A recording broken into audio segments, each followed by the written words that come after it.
Bakit ka madaling magalit? Dahil ba hindi ka pinakinggan? Dahil ba hindi nasunod ang gusto mo? O dahil ba may taong hindi gumagalang sa iyo? Dahil ba hindi nangyari ang inaasahan mo? O baka mas malalim na tanong ay ito. Ano ang bagay na hindi mo pa naisusuko sa Diyos? Sometimes anger is not merely about what happened around us. Sometimes anger reveals what is happening inside us. May isang katotohanang dapat nating pag-isipan. If pride is sitting on the throne, anger will guard the throne. Sabi kong ang pride daw ay nakaupo sa trono. Ang anger ay ang siyang bantay sa trono. If pride is sitting on the throne, anger will guard the throne. Kapag pride ang nakaupo sa trono ng puso, galit ang madalas na nagiging tagapagtanggol nito. Yan ang ibig sabihin. No? At minsan ang galit natin ay nagsasabi, dapat ako ang masunod. Dapat ganito ang ginawa niya sa akin. Dapat hindi niya ako ginanyan. Dapat kontrolado ko ang sitwasyon. Ngunit kapag tunay nating isinugo ang isang bagay sa Diyos, natututo tayong sabihing, Lord, hindi ko kontrolado ang lahat. Pero nagtitiwala ako sa iyo.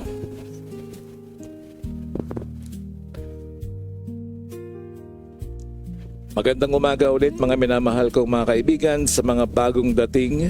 Andyan si Ma'am Sylvia Estrada watching from Olongapo City. Okay, and welcome once again dito po sa Living Word Web Radio, the voice of inspiration across the airwaves. Ako po ang inyong lingkod, Pastor DJ Amorti. Ngayong umaga, pag-usapan natin ang isang bagay na halos sa atin ay nararanasan. Anger or galit. May mga taong tahimik kapag galit. May sumisigaw naman kapag galit. Isa na ako doon. Okay, kasi you have to parang sumasabog siyempre iba-iba, tanggapin na natin kung ano yung sarili natin kasi para makorek ng Diyos. We have to accept it. Kung sino ka, kung tahimik ka, introvert ka, extrovert ka, di ba? May mga taong nagdadabog o maaaring may mga taong nagwawala o nagdadabog, naghahagis ng mga plato, kaldero. May mga tao naman na nagpo-post agad sa social media. No? Kaya nga nagkaroon ng cyber libel case. Dahil minsan kapag kagalit siya doon na siya nagsusumbong sa social media. Akala niya siya lang yung tawag dito. Akala niya siguro nag-post lang siya na kwan. Pero hindi niya alam na libu-libong tao ang nakakakita. No? May nagpo-post kaagad sa social media. Meron pang Instagram, TikTok, lalo na sa TikTok yan. May nagsisend ng message at pagkatapos ay pinagsisisihan. Kasi lahat ng ginawa niya ng biglaan, yung tawag dito, parang impulsive decision, di ba? Tapos magsisisi ka. Katulad nung minumura si ganyan, tapos pinangalanan pa o kumantong sa korte. Marami akong nakilalang ganyan. At idinimanda ng cyber libel. Sa totoo lang, boss, vice versa. Nagkaroon ng damage kasi magbabayad ka ng lawyer, tapos sa kabila magbabayad ka rin ng lawyer. Di parehas kayong damage, di ba? May mga taong hindi kumikibo pero sa loob ay punong-puno ng sama ng loob. At may iba naman na matagal nang may kinikimkim na galit. Pero hindi natin pag-uusapan ngayon ang galit para lang sabihin na masama ang magalit. Dahil maging ang Biblia ay nagpapakita ng may pagkakataong maaaring magkaroon ng righteous anger. Galit laban sa kasalanan. No? Galit ka sa kasalanan, galit ka sa mga sinungaling, sa injustice, galit sa kasamaan. No? Ang problema ay kapag ang galit ay kontrolado na tayo. No? Kapag ang galit ay bunga ng pride. Kapag ang galit ay bunga ng wounded ego. Kapag ang galit ay bunga ng desire to control everything. No? Kapag ang galit ang nagsisimulang gumawa ng desisyon para sa atin. Pakinggan natin ang sinasabi ng Santiago. Ito po ang ating main text mula sa banal na kasulatan sa James or Santiago chapter 1 verse 19 to 20. Let every man be swift to hear, is slow to speak, and is slow to wrath. For the wrath of man worketh not the righteousness of God. Mabilis makinig, mabagal magsalita, at mabagal magalit. Yan po ang sinasabi ng verse na yan. Dahil ang galit ng tao ay hindi gumagawa ng katuwiran ng Diyos. Dako po tayo sa ating unang puntos. Anger can reveal what controls your heart. Ang galit ay maaring magbunyag kung ano talaga ang naghahari sa iyong puso. Mga kapatid, minsan hindi ang problema ang tunay na problema. Ang nangyayari ay trigger lamang. Halimbawa, may nagsabi ng isang bagay laban sa iyo. At narinig mo, nag-init agad ang ulo mo. Di ba? Kalimitan mga ganon. Bakit? Baka dahil nasaktan ang pride mo. May plano kang gustong mangyari pero hindi natuloy. Nagalit ka. Bakit? Baka dahil gusto mong kontrolado mo ang lahat. May taong hindi sumasang-ayon sa iyo. Nagalit ka. Bakit? Baka hindi dahil mali siya kundi dahil hindi mo kayang tanggapin na maaring may ibang pananaw kaysa sa iyo. May magandang tanungin kaya magandang tanungin natin ang ating sarili. Kapag hindi nasunod ang gusto ko, ano ang lumalabas sa puso ko?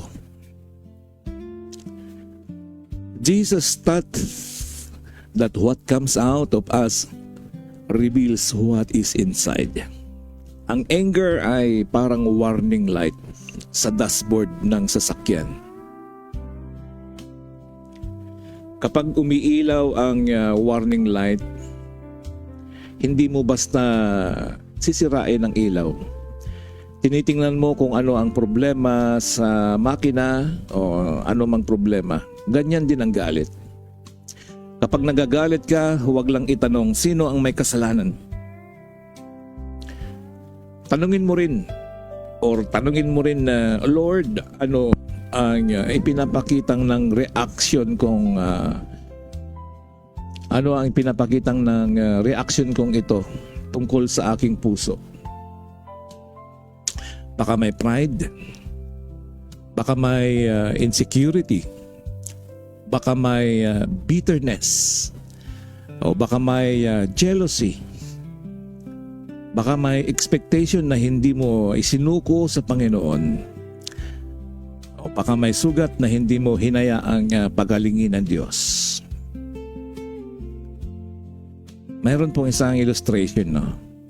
Isipin mo ang isang basong puno ng tubig. Kapag nabangga ang baso, matatapon ang laman. Bakit tubig ang lumalabas? Dahil tubig ang nasa loob. Hindi mo masasabing lumabas ang tubig dahil nabangga ako. Totoo, ang pagkabangga ang dahilan kung bakit ito natapon. Pero ang lumabas ay kung ano ang nasa loob. Ganon din tayo. Kapag may nang-insulto sa atin, kapag na-pressure tayo, kapag hindi tayo napagbigyan, kapag may sumira sa plano natin, ang lumalabas sa ating bibig at kilos ay kadalasang nagpapakita kung ano ang matagal nang nasa puso. Kaya maaaring hindi natin kontrolado ang ginawa ng iba. Pero sa tulong ng banal na Espiritu Santo ay maaari nating ipaubaya sa Diyos kung paano tayo tutugon. Dako po tayo sa pangalawang puntos. Pride turns offense into a battle. Ginagawang digmaan ng pride ang bawat pagkakasala laban sa atin. Ayon sa sinabi sa Proverbs 29 verse 23, "A man's pride shall bring him low." Ang pride daw ay mapanganib dahil gusto nitong ipaglaban ang sarili sa lahat ng pagkakataon. At ito ang nagiging dahilan kung bakit bumababa yung ating quality bilang isang tao. Pride says, hindi pwedeng hindi ako ang masunod. Hindi pwedeng hindi niya ako re-respetuhin. Hindi pwedeng ako ang mapahiya. Hindi ako papatalo. Yan. Dapat malaman niya kung sino ako. Hindi ba niya alam na kung sino ako? Graduate ako ng ganito. Katapos ako ng ganyan. 30 years ako sa abroad. At kapag ganyan ang puso, kahit maliit na bagay ay nagiging malaking gulo. May maliit na misunderstanding, lumaki. May simpleng comment, nagiging away.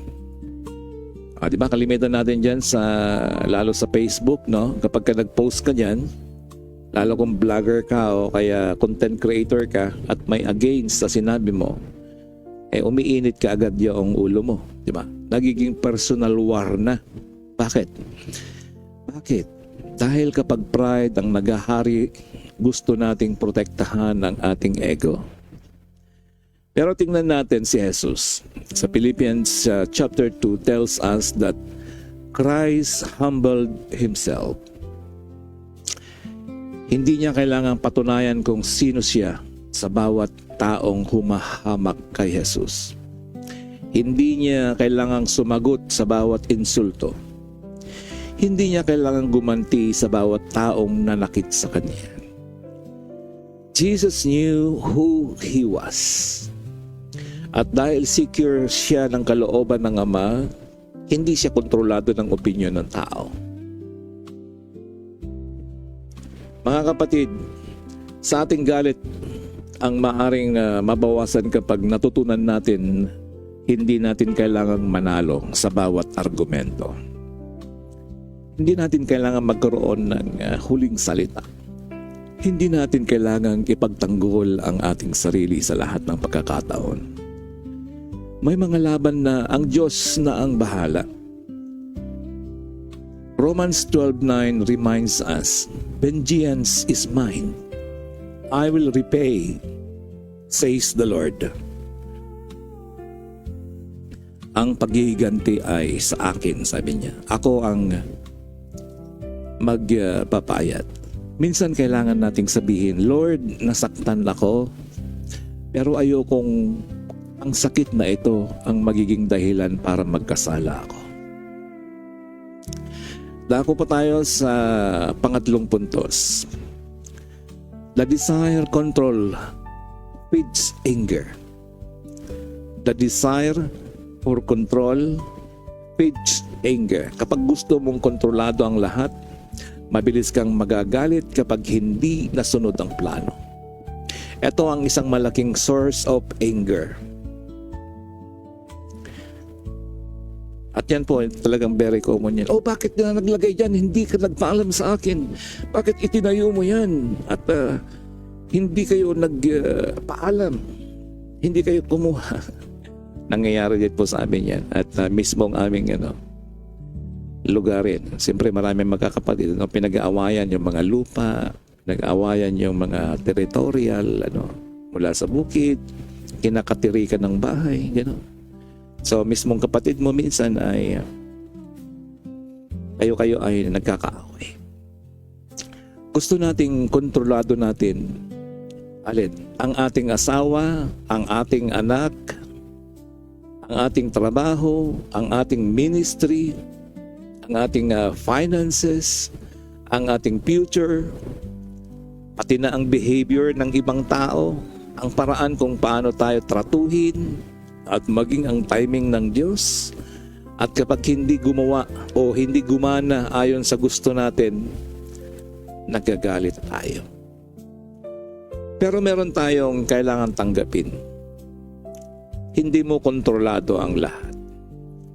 Hindi mo kontrolado ang isip ng ibang tao. Hindi mo kontrolado ang bukas.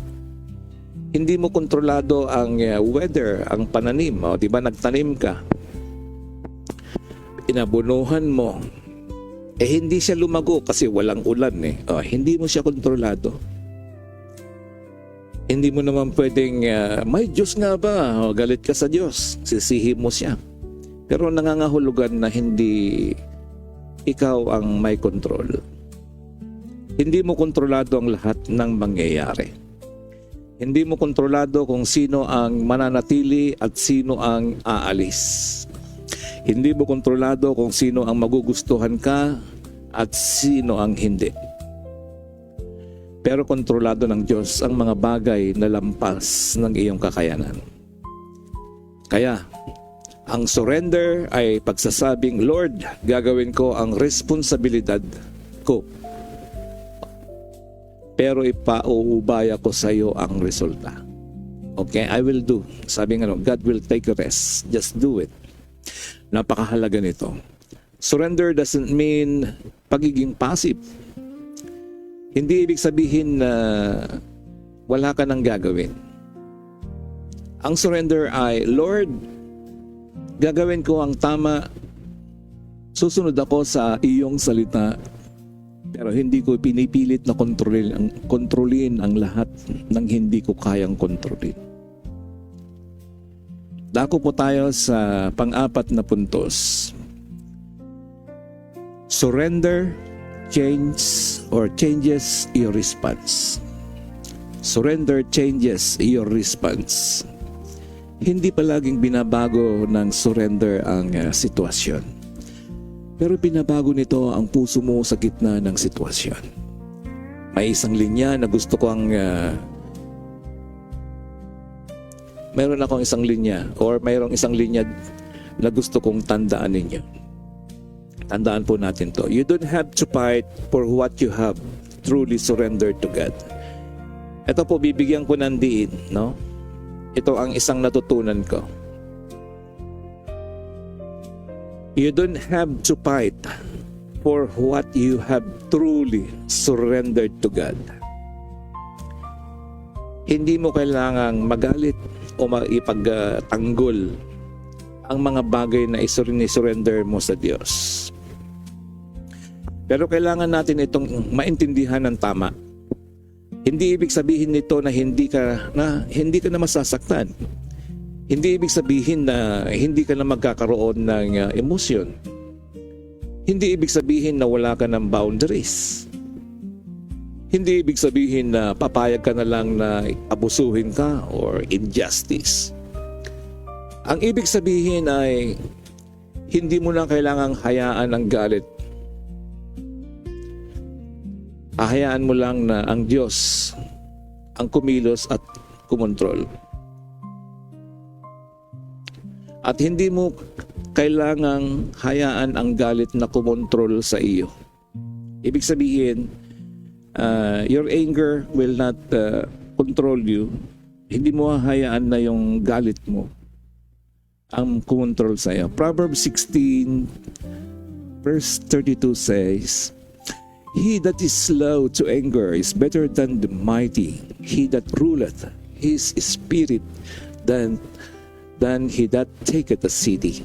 Sa mata ng Diyos, mas dakila ang taong marunong magkontrol sa sarili kaysa sa taong nakasakop ng isang siyudad.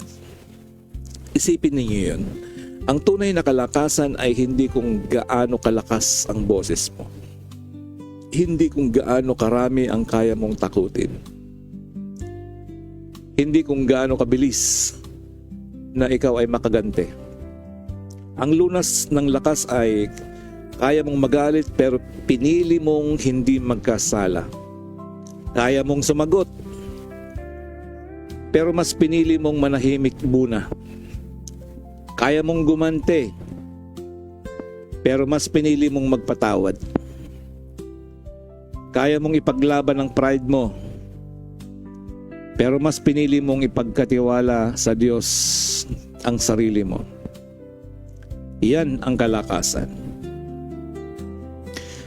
Tako po tayo sa panglimang puntos. Slow down before anger speaks. Slow down the temperature bago sumambulat ang galit.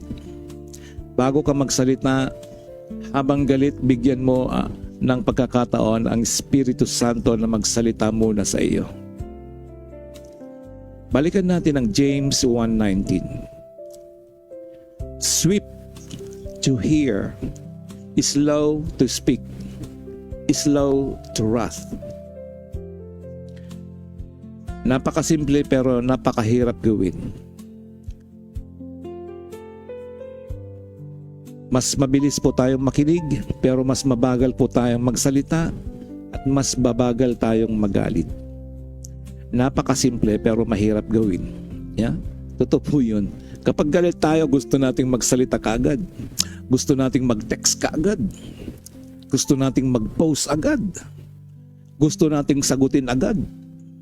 Kung ano man yung ipinost doon. No? Minsan hindi na tayo nag-iisip. Sagot kaagad. Pero maraming relasyon ang nasisira dahil sa mga salitang sinasabi sa loob lamang ng ilang segundo. May mga salita na pagkatapos mong sabihin ay hindi mo na mababawi. Kaya kapag naramdaman mong tumataas ang galit, huminga ka muna. Manalangin ka muna. Sit back and relax. Manahimik muna. Lumayo muna kung kinakailangan. Kailangan ng space. At itanong, Lord, kung ikaw ang sasagot sa sitwasyong ito, ano ang gusto mong sabihin ko? Hindi weakness ang pagiging slow to speak. Biblical wisdom yon. Dako po tayo sa pang-anim na puntos. Forgiveness breaks anger's grip. Pagpapatawad ang nakakawasak sa tanikala ng galit. Kapag pinili mong magpatawad, hindi mo binabago ang nakaraan, kundi pinapalaya mo ang puso mo mula sa kapangyarihan nito. Ayon sa Ephesians or Epistle chapter 4 verse 31 to 32 says, Let all bitterness and wrath and anger be put away from you. At pagkatapos ay sinabi, Be ye kind one to another, tender-hearted, forgiving one another, even as God for Christ's sake hath forgiven you. Ang forgiveness ay hindi pagsasabing tama ang ginawa sa iyo. Hindi ibig sabihin na hindi mahalaga ang sakit. Hindi ibig sabihin na agad mong ibabalik ang tiwala. Forgiveness means hindi ko nagagamitin ang kasalanan mo bilang dahilan para manatiling bihag ang puso ko sa galit. May mga taong matagal nang wala sa buhay mo. Pero hanggang ngayon, kinokontrol ka pa rin or kinokontrol ka pa rin nila dahil galit ka pa rin. May mga nangyari 10 taon na ang nakalipas. Pero parang kahapon lamang dahil araw-araw mo pa rin itong binubuhay sa iyong isip. Basta galit ako sa kanya, galit ako sa kanya. Tuwing may makita kang isang bagay na nagpapaalaala, ay lalong laging nauungkat. Kapatid, baka panahon na para sabihin, Lord, ipinapaubaya ko na sa iyo ang mga hustisya, pagalingin mo ang puso ko. Mga minamahal na kaibigan, narito po ang practical examination or self-examination sa atin. Suriin po natin. Ngayong umaga gusto kong itanong mo sa sarili mo ang 5 tanong na ito. Ano ang kadalasang dahilan na nagagalit ako? Kapag hindi ako nirerespeto? Kapag hindi ako nasusunod?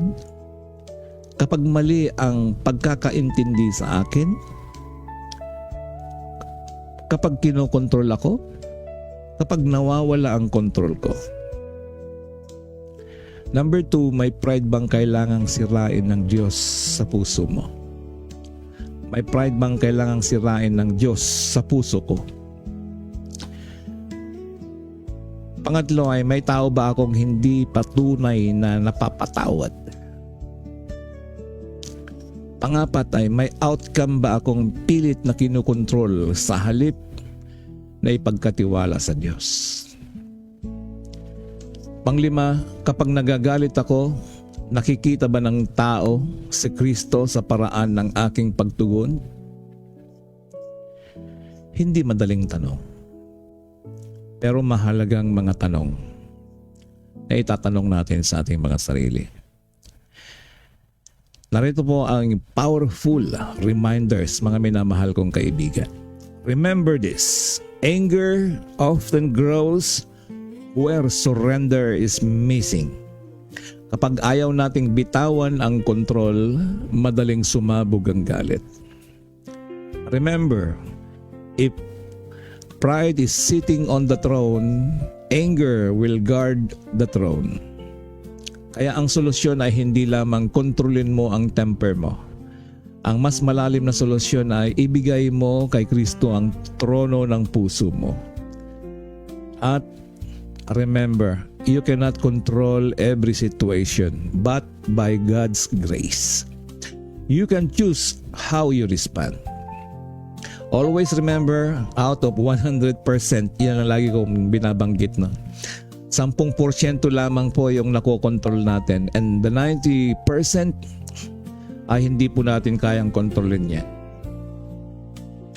Mga minamahal kong kapatid, baka may nakikinig ngayon na nagsasabing, Pastor, mabilis talaga akong magalit. O baka matagal na akong may galit sa isang tao. O Pastor, pakiramdam ko ay kailangan kong kontrolin ang lahat dahil natatakot akong masaktan. May magandang balita. Hindi mo kailangang manatiling alipin ng galit. Jesus can transform your heart. The Holy Spirit can produce in you love, joy, peace, long-suffering, gentleness, goodness, faith, meekness, and temperance. Yan po ang bunga ng Espiritu ayon sa Galatians 5:22. Baka hindi mabago agad ang mga tao sa paligid mo, pero maaring simula ng Diyos ang pagbabago sa iyo. Hindi mo kayang kontrolin ang bibig ng ibang tao, pero maaari mong ipaubaya sa Diyos ang iyong bibig. Hindi mo kontrolado ang kanilang pag-uugali, pero maaari mong ipasakop kay Kristo ang reaksyon mo. Hindi mo kayang burahin ang nangyayari kahapon, pero maaari mong piliin kung dadalhin mo pa rin ang galit bukas, next week, o hanggang next month. Ano po ang iyong katugunan? Mga minamahal kong kaibigan, kung mayroon kang galit ngayon, huwag mo itong itago sa Diyos. Sabihin mo, Lord, nasaktan ako. Lord, galit ako. Lord, hindi ko maintindihan kung bakit nangyayari ito. Lord, ayokong ang galit ang maging Diyos ng aking puso. Hindi ko gustong pride ang maghari. Hindi ko gustong bitterness ang magdikta sa aking buhay. Jesus, ikaw ang maupo sa trono ng buhay. May taong kailangan mong patawarin. Ibigay mo sa Diyos. May sitwasyon kang pilit na kinokontrol. Ibigay mo sa Diyos. May reputasyon kang desperadong ipinagtatanggol. Ibigay mo sa Diyos. May plano kang hindi pa nangyayari. Ibigay mo sa Diyos. Because peace begins when control ends and trust in God begins. Manalangin po tayo.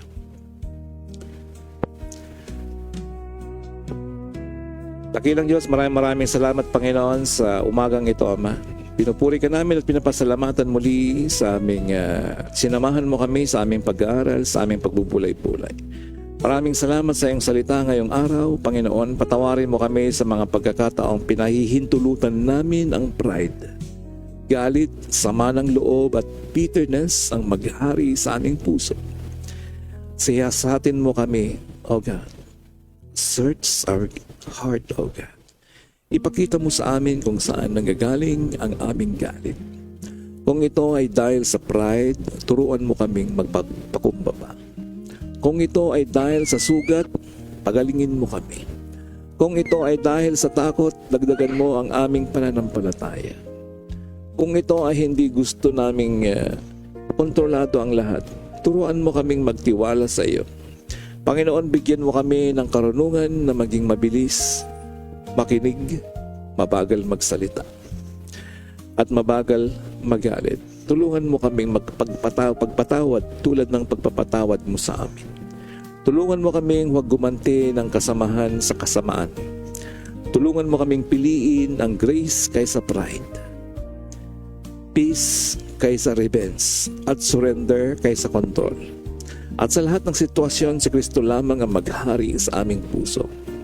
Maraming salamat, Ama. Nilalapit ko sa iyo ang mga kaibigan na nandito sa kabilang screen. Pagpalain mo sila, O Diyos, sagutin ang kanilang mga kahilingan. Maraming salamat, Ama. Sa tanging pangalan ni Jesus. Mga kapatid, bago tayo maghiwalay, ay tandaan ninyo ito. Kung pride ang naghahari, galit ang magiging bantay. Pero kapag si Kristo ang naghahari, kahit nasaktan ka, maari ka ring pumili ng biyaya, kapatawaran at kapayapaan. At kapag naramdaman mong nagagalit ka, itanong mo muna, ano ang ipinapakita ng galit na ito tungkol sa aking puso? And what do I need to surrender to God?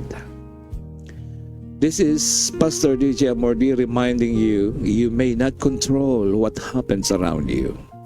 But when Christ controls your heart, anger no longer has the control of your life. Ito ang Living Word Web Radio, the voice of inspiration across the airwaves. God bless you, and may the peace of Christ rule in your heart. Purihin po ang Panginoon. Maraming salamat muli mga minamahal na kapatid, at hanggang dito muli. At salamat sa inyong mga panahon. Libu-libong anghel, ang ating Diyos ang natutuwa sa ipinagkaloob niyang muling oras o panahon para sa Kanya. Araw ng Wednesday, August 12, 2026. Ang oras po natin, we got 35 minutes past 6 o'clock in the morning. Thank you very much and God bless you. Purihin ang Panginoon.